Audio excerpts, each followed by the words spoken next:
Olá, hoje nós vamos terminar a primeira carta, a primeira epístola de Pedro. Nós vamos falar sobre o capítulo 5, refletir sobre esse capítulo. No capítulo anterior, Pedro está falando sobre os sofrimentos que todos nós enfrentaremos como cristãos neste mundo.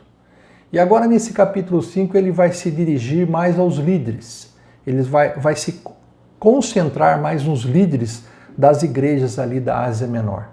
Ele próprio se qualifica como um líder, como um presbítero.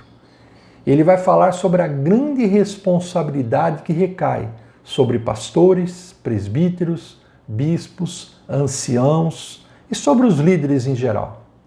Ele diz: pastoreiem, zelem pelo rebanho que está sob os seus cuidados. Pastoreiem, zelem, cuidem, velem por esse rebanho. Pedro provavelmente traz à lembrança as palavras que Jesus Cristo lhe disse ali no mar da Galileia após a ressurreição, depois de ele ter negado Jesus: pastorei as minhas ovelhas, pastorei o meu rebanho, pastorei as minhas ovelhas, 3 vezes. Então ele faz algumas recomendações para esses líderes. Não façam nada por obrigação, mas de forma espontânea. Não façam nada por ganância, mas de boa vontade, com o desejo de servir. Não usem a sua posição ou a sua autoridade para dominar ou para controlar o rebanho, mas sejam um exemplo para todos. Quanto aos líderes mais jovens, Pedro diz que eles devem se humilhar e se sujeitarem aos líderes mais velhos e mais experientes. Todos aqueles que forem fiéis, segundo Pedro, receberão a sua recompensa. Quando o Supremo Pastor, Jesus Cristo, se manifestar, eles receberão a imperecível coroa da glória. E na sequência, Pedro vai dar algumas orientações fundamentais para a vida cristã em meio ao sofrimento.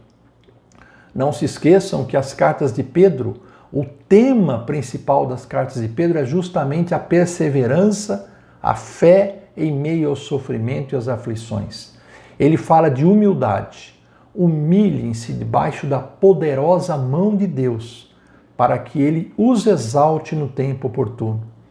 Ele fala sobre confiança. Lancem sobre Ele toda a sua ansiedade, porque Ele nos ama e Ele tem cuidado de nós. Aleluia! E ele fala finalmente sobre resistência. O diabo, que é o nosso adversário, o nosso inimigo, ele anda ao redor como um leão e ele está rugindo e procurando alguém para devorar. Então Pedro diz: estejam alertas, vigiem e resistam, permaneçam firmes na fé, porque vocês não estão sozinhos. Em todo o mundo, outros irmãos estão passando pelas mesmas aflições e por sofrimentos ainda maiores. No versículo 12 desse capítulo 5, ele repete: mantenham-se firmes na graça de Deus. A carta termina com uma notícia que nos enche ainda mais de esperança, irmãos. Ele diz: no fim de todas as coisas, o Deus de toda graça, aquele que nos chamou para a glória eterna, nos restaurará, nos confirmará, nos dará forças e nos colocará sobre firmes alicerces. Guarde bem essas 4 promessas: restaurar, confirmar, fortalecer e alicerçar e fundamentar.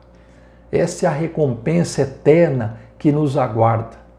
Aguarda todos os cristãos, e ela não se compara aos sofrimentos leves e momentâneos que nós sofremos, que nós enfrentamos nesse mundo. E é por isso que o nosso Deus é digno de receber todo o poder, e eu acrescento toda a honra, toda a glória, por toda a eternidade. podemos continuar firmes, apesar do sofrimento, porque Deus está conosco, Ele não nos abandona e Ele reserva grandes recompensas para nós. Guarde bem isso. Um grande abraço e Deus te abençoe.